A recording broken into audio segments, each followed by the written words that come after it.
ចាជំរាបសួរបងប្អូននេះនៅផ្សារបឹងផលិតបងប្អូន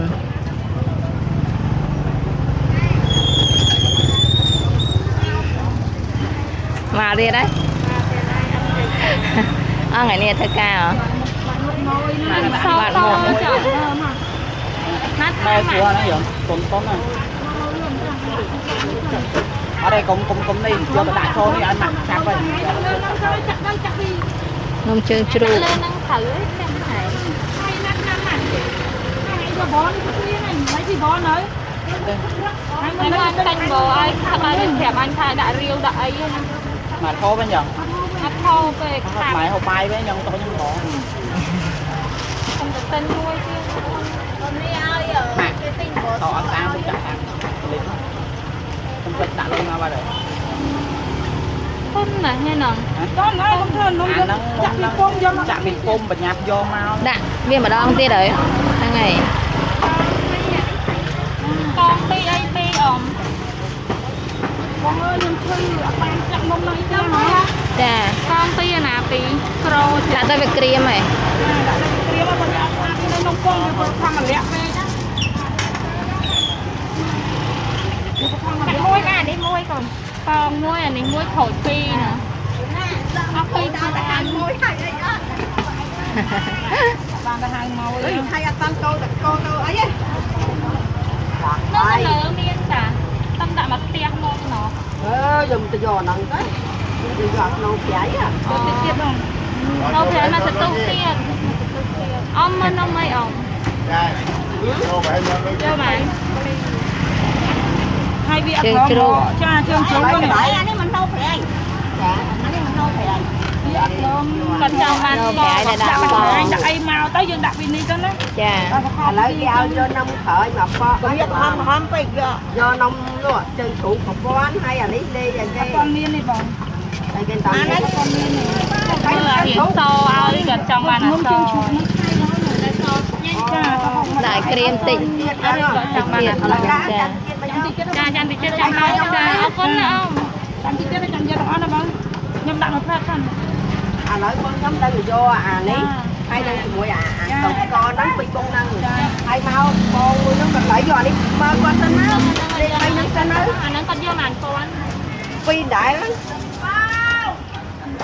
ចាបងយកខ្ញុំទៅសម្រាប់គាត់គាត់ខ្ញុំដែរគាត់ទិញណាចារូបបាយមីឆាវាអញហ្នឹងអត់ចង់ចាំមីឆាឡើងអត់តាអីឡោមកគេវាអញជំរាបហ្នឹងហើយអាបានអានោះគេទៅចុកតិចទៅហ្នឹងហើយដាក់អញ្ចឹងស្រួលមុខតិចចាបានគ្រប់មុខចាបានមួយមុខយូរហើយមិនដាក់អីអន់នឹកឃើញដល់ជើនេះទូលហត់ធ្ងន់ផងអីផងហើយនោះឆ្អៀតពេកលឿនច្រើនពេកដល់ចិត្តដាក់ក្នុងទៅចាដាក់ចាវាមិនសូវហត់ទេចាថាមួយដែលគេណាំជិះមកគេធ្វើការមកគេរកកន្លែងហ្នឹងអញ្ចឹងណាចាយើងបាក់អូនតិចហ្នឹងហើយដឹងយូរអត់អីទេហើយមកទៅយកអត់បានឃ្លៀនទេអត់ចង់មិនអមអីតែយកប៉ោង3អាទី2ប៉ុណ្ណា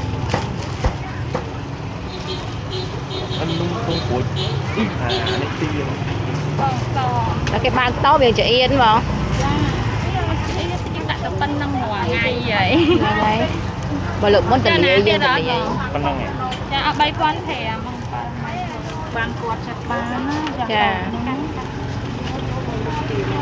អីអមមកអីទៅពីមុខខ្លាក់យកជួយអេគាត់ញ៉ាំនំអីនំនេះមែននំកងវានេះនំមែនមានឆាប់មកនំកងយកមក500យកមកយកនំ3អញណានេះយកផងកាពីបានមកយកពី3យកមានណាទៅគេមក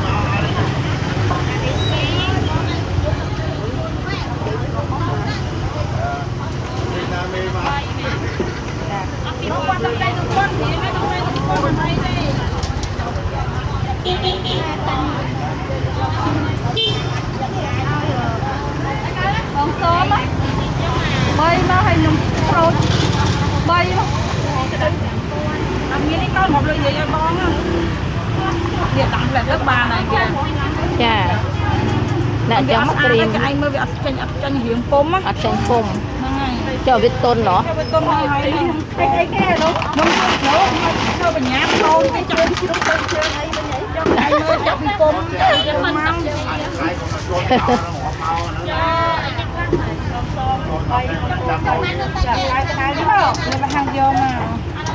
ជើងជ្រូកចាញ់ជើងគោ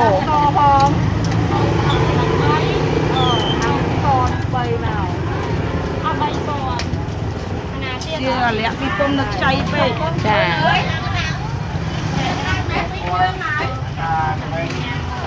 ចាំជិះមកពីនោះវិញជិះមកពីកន្លែងបងជើវិញនំហ្នឹងយកមកពីខាងនោះវិញហ៎ឆ្ងាយដែរហ្នឹង Ngày nó nơi ní là xa thành ốc hả? ចង់មកថាហ្នឹង Bầu nó kia.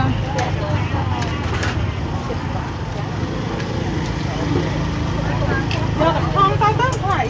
Ồ, tiệm lời một lần không biết nữa tại vì mang pram nó đại À đây. Mình này bong nhom lang chụp thân nôm màu hai bàn chanh mèo. Bong qua bàn chanh mèo.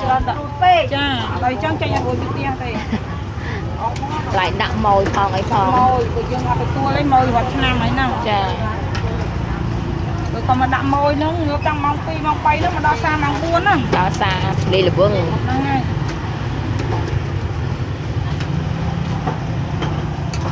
Nghe cái tên phèn mà đốm nó con. Chặt phèn thôi. នេះនំកងនំជើងជ្រូកបងប្អូននំក្រូច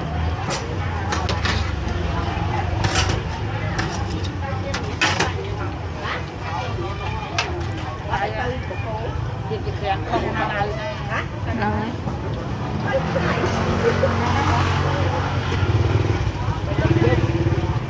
dân tây trên nghĩa tới lưng này tay tập á dân tây tây một con á Lấy như tha ព្រាមឯនេះបាន với đăng cá con thê. តិចទៀត lấy vô cây chủ lúa cây cho một con Trời ơi, việc chạm bị tiền màu ớt xa tê. Việc ơi bộ ve tơi à, dương vô mà đặt ở tại mình đi rồi họ đó nhom xuống phương anh nhưng mà xuống phương nó. nó ban chủ tới nhầm ai cho lấy tuổi dân là đang mang lên đó này là lấy ao chụp bay chụp ឲ្យខ្លាញ់វាក្តៅទេមិនឆាប់ឆ្អិន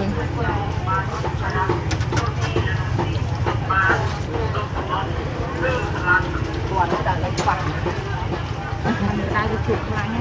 ចា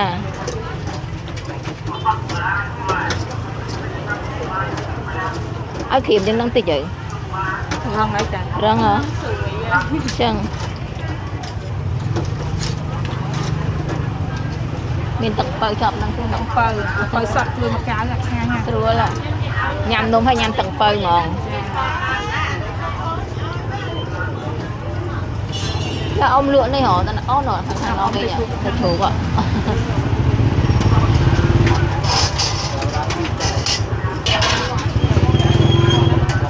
Câu score.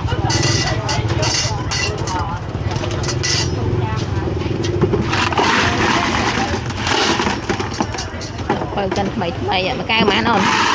Con một. Cái tí con này mà con nè. Dạ. Trên đây bông.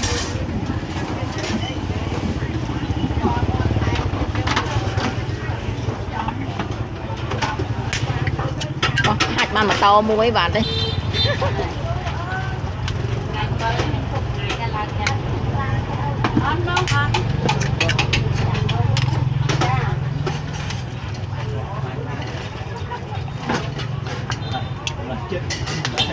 Bao.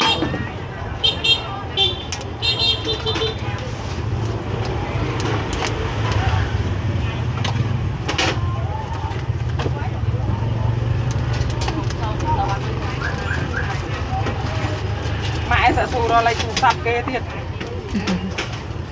Xù ra lấy tủ sạp thì. Bao nhiêu tay xa tới đây nè. Chà, còn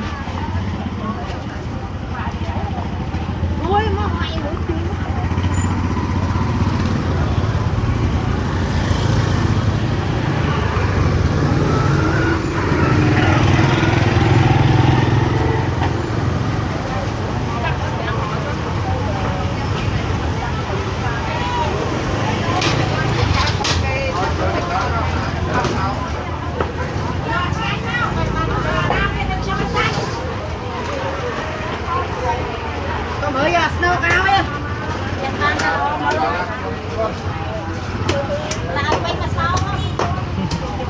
ពេញស្រង់ក្តាមជ្រក់បងប្អូន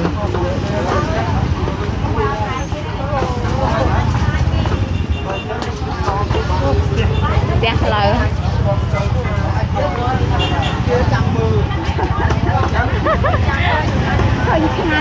ចា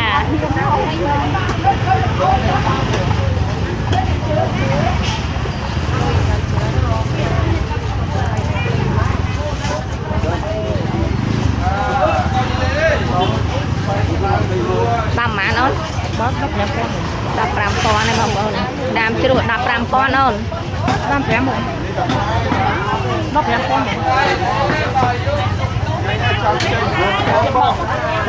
្ញុំទៅដល់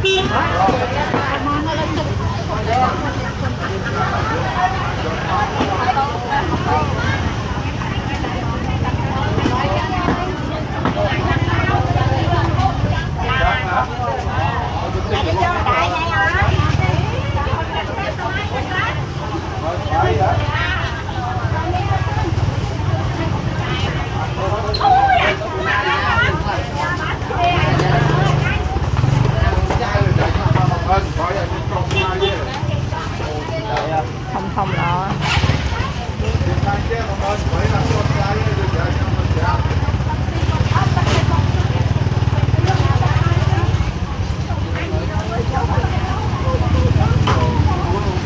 Ê, đặt tập tinh mau.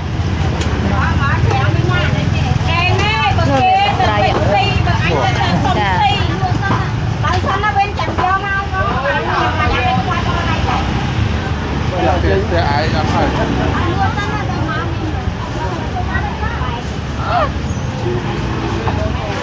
Càng nước đam.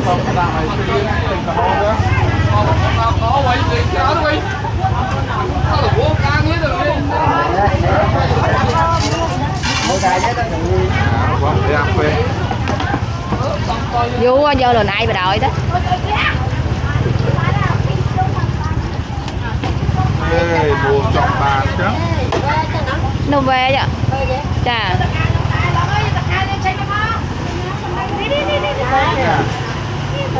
Nó đuổi không?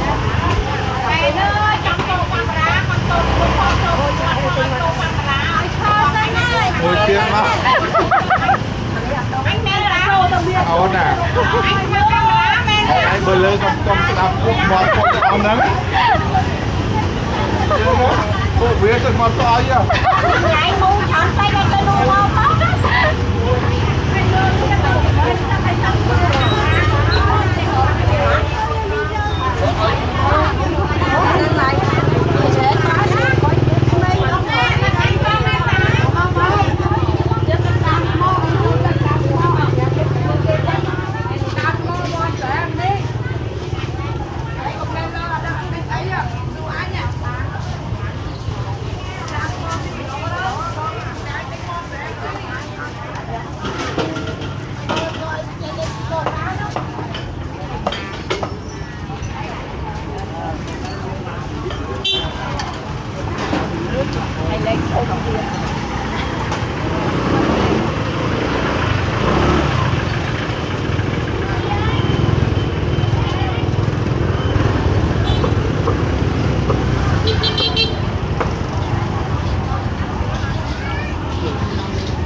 Bà lại sao sao bà lại lỏ nè lo tập pen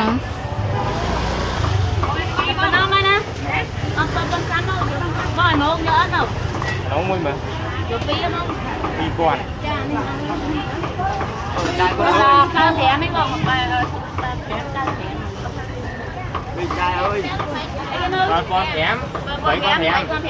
Con dương cả riêng còn đang mang ra đấy còn ôi chị quan cha mau chị quan riêng lo nè anh ấy là bom bom á xong tay thật thăng chua cả môi bom bom này đi cả nát sắc cả kia một cái chân trai bị quặn chắc anh từ xa ion xa mà rồi anh nhận được không phải nó bị quặn các bà xa xa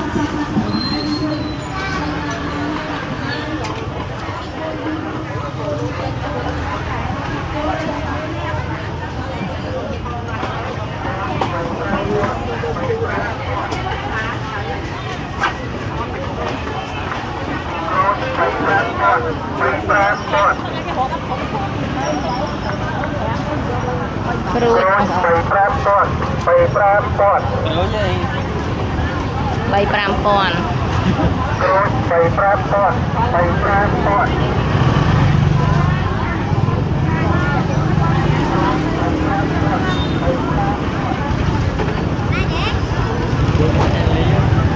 tròn ngáo à đó đấy nè chắc là bớt thạch bóc à nó ngày bữa mấy cầm miên mà có bông mán buôn con con buôn con sật sạch có bữa nào cha ăn thơm không thơm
nên ngáo sốt bông à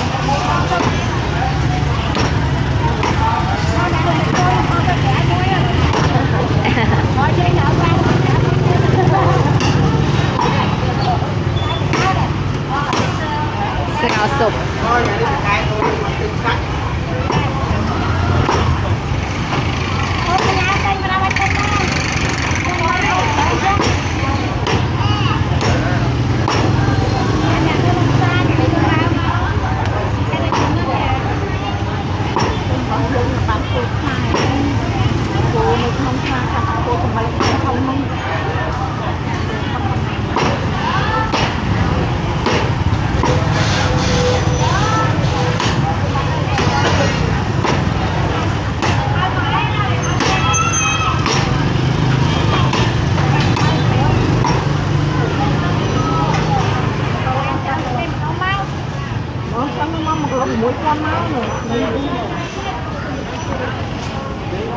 trai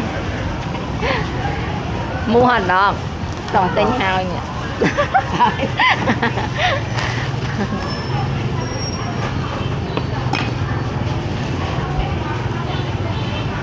bạn y chuối nữa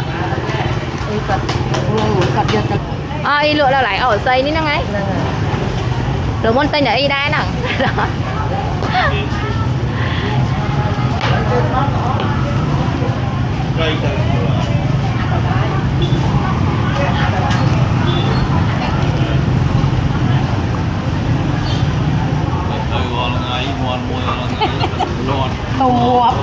không mà cụ không đờ lón mua tăng chụp vai nó nở hột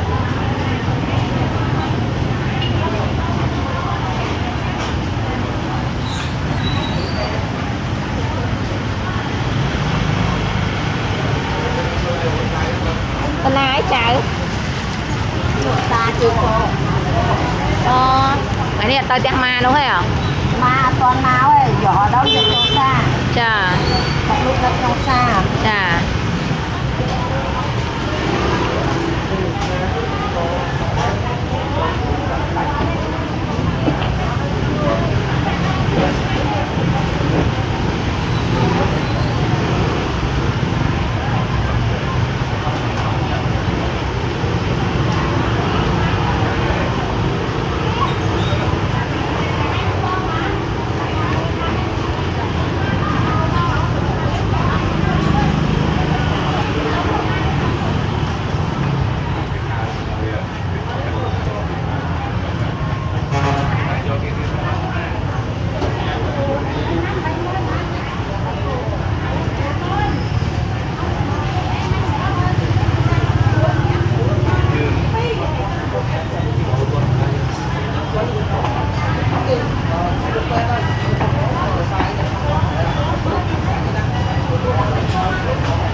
nhâm mà mặt nó sệt. Chà.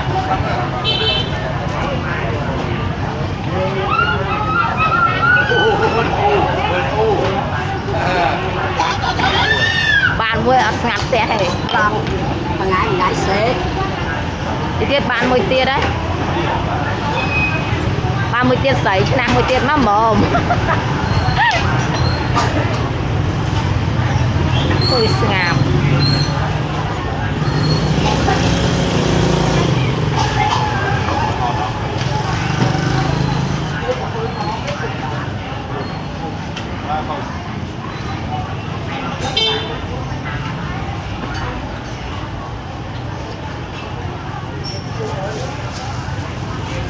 Mù ở hải tay hạt đó. Dạ. Ở hải tay.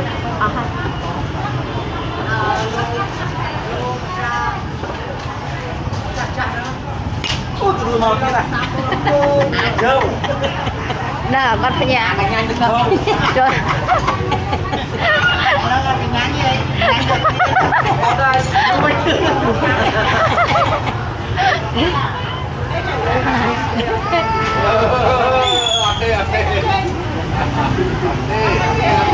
Nhâm cà tiêu mà con, nhâm cà tiêu. Ô tam. Dạ. Tam. Ô tam bà kìa đòn.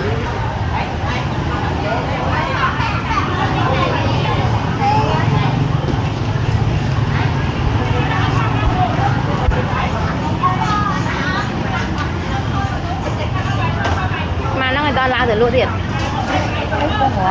Còn họp tới cái nữa.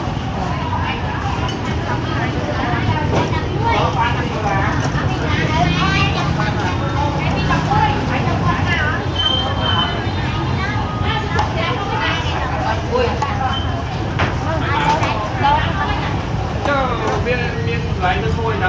Không chỗ nào.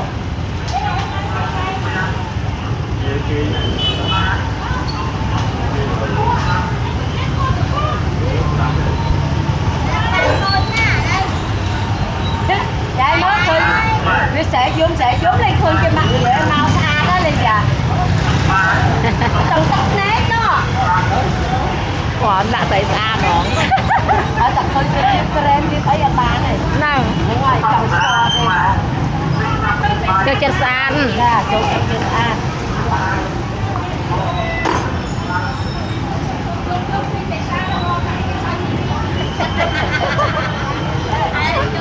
Chim to giống nó nè, không stop giống nó mình lại thuê xăm. Khơi là nó xa nước chặt ra mà.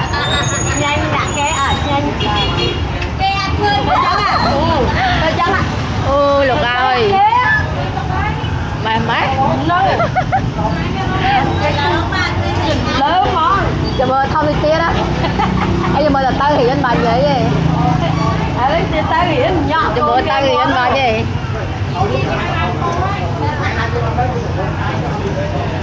Cái mà họ công họ ma ra té hay. Trình lớn á. Ngày con vô cái tới tăng bà vô anh hả? Dạ. Tới cái lúc ngắt cái men sợi bôi bay buôn thèm nè nó dạo à. Cái phùng lên sao gió rồi từ đó. Từ đó kìa nhộng mưa lên mưa cá thôi vậy. Vô nó biểu thô. Anh mới anh đi. Vô từ đó thơ cái chân một rơ đặt cái chân một. Nắng ấy. Mình đang trà đang khoe đây. Điên đi. Ông cha mà.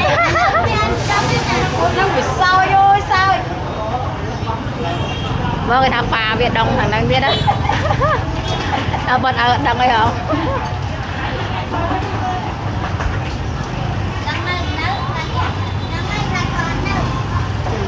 Trình lớn. Bay khôn nữa. Dạ. Bay khôn nữa. Nổi Tết trong một khu là chiến á. Ô. Đâu mà.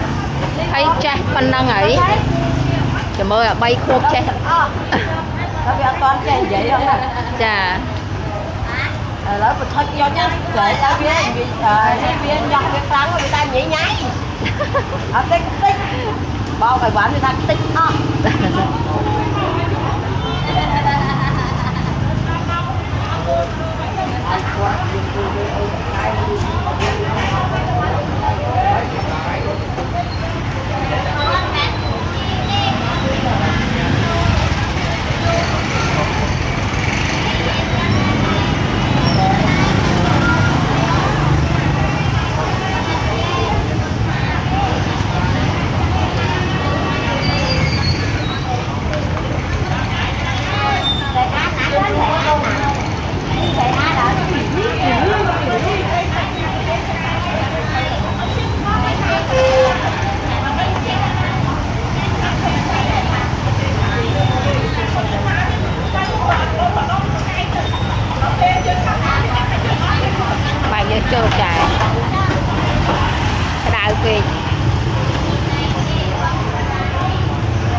à hay nhang mấy cái pin nẹt mạ câu nè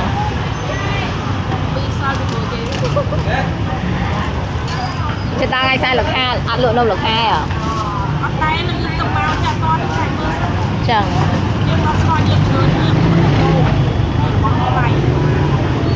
sai lực hai hay bân mua vậy chập đam lượng hộp đi thế này dư ngày đó sao cái nè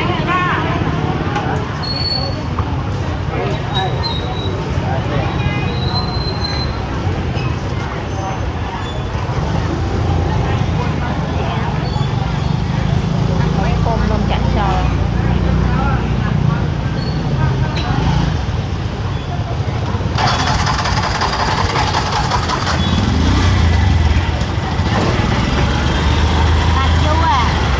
bạc du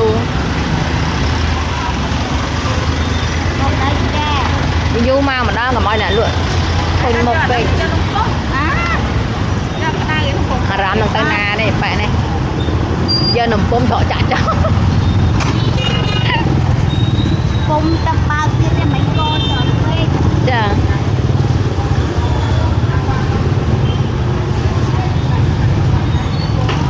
ô đặt màn vùng nước nông nắng bệnh ở đây về tập bao tiền mấy con rồi kể cho mình đặt lương khang mấy nhà này cái dẹp thọt đâu cái mơ cho phèn cái mơ nôm đó đặt quay mà bay bông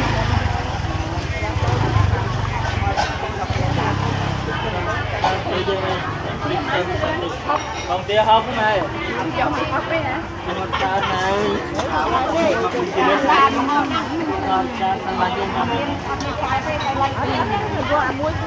con cho mà ở dọc chuồng này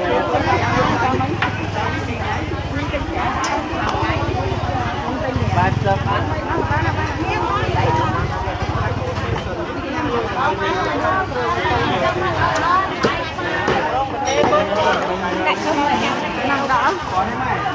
ông mới bay con thì đi con những con đi con một kia ba thèo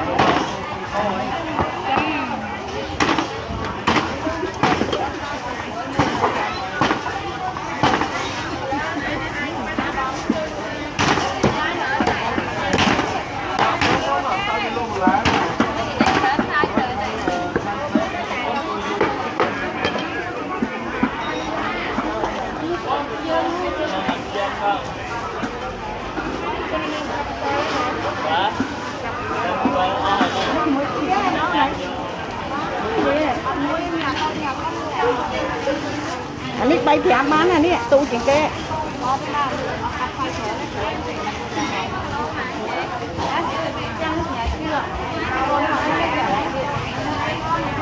mà tôi hiểu ai tích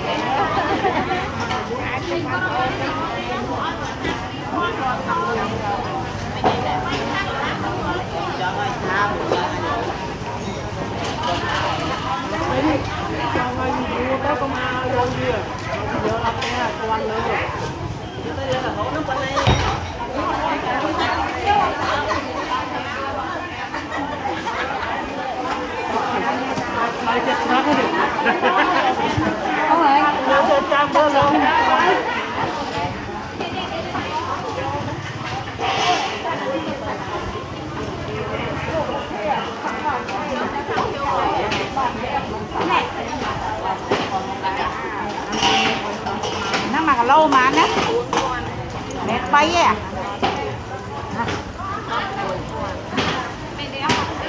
hả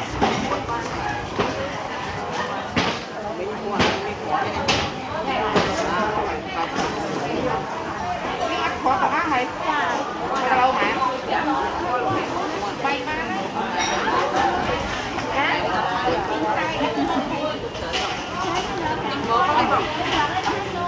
dây đặt lâu vậy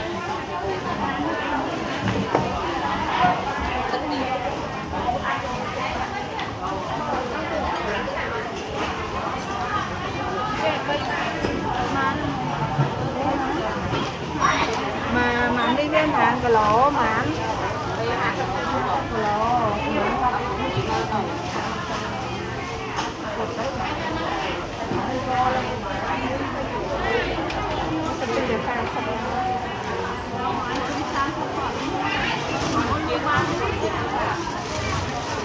ពួកបែកពួកមានតបែកមានពោតខ្ចីទៀតណែបែកហ្នឹងផ្អែមឆ្ងាញ់ញ៉ាំមុនយកទៅប្រហែល2គីឡូជាងផ្អែមដូចសីចឹងចាក់ដាក់ក្រាស់សីទូ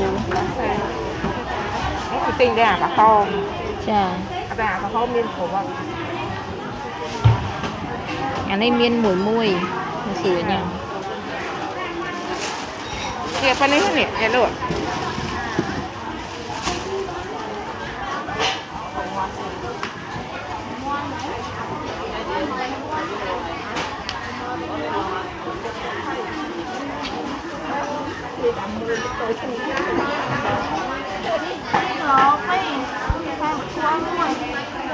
តាមតិចមួយ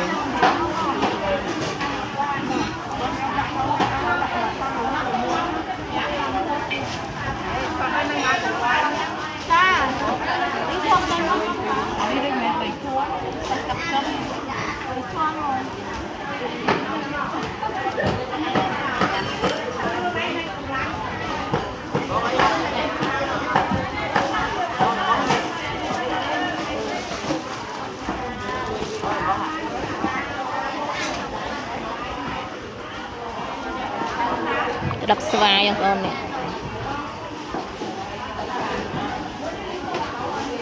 សបាយលហុងកាននេះ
Thịt ca snao còn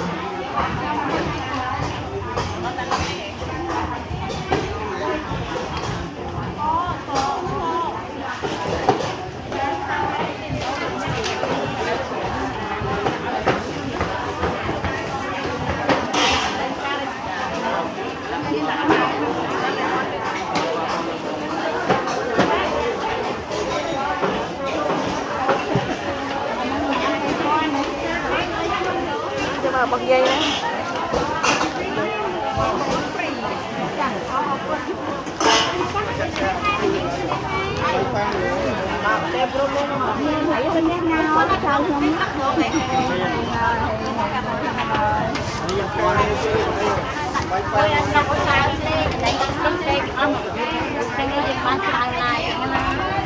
mà nó được bén không? Hơi tí đâu. À. Anh ăn đây, ra bạch trăng, bắt cái cỏ họ, bắt bông, bắt trăng, bắt hai.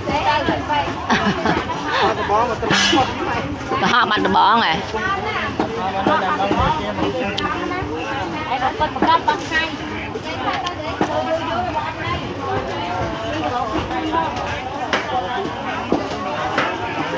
Buổi quan mà nó bạch cái tới đây thì trăm mới bông. Ê, giờ đi gặp ai đã bông nhà chu. Pi mơn thì buổi quan. Cao lo mình tên. Bông thang hả bông?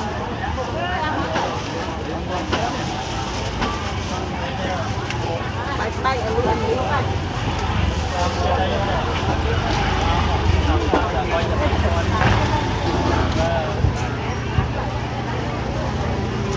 Nè thằng à.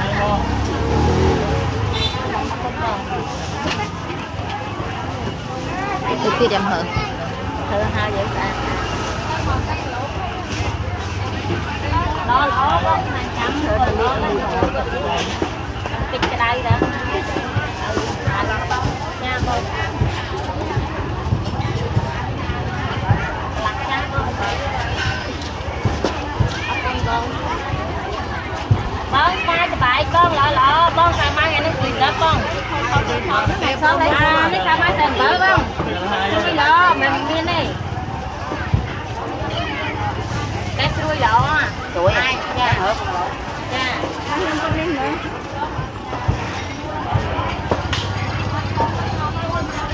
ông mà mượn đi 7 năm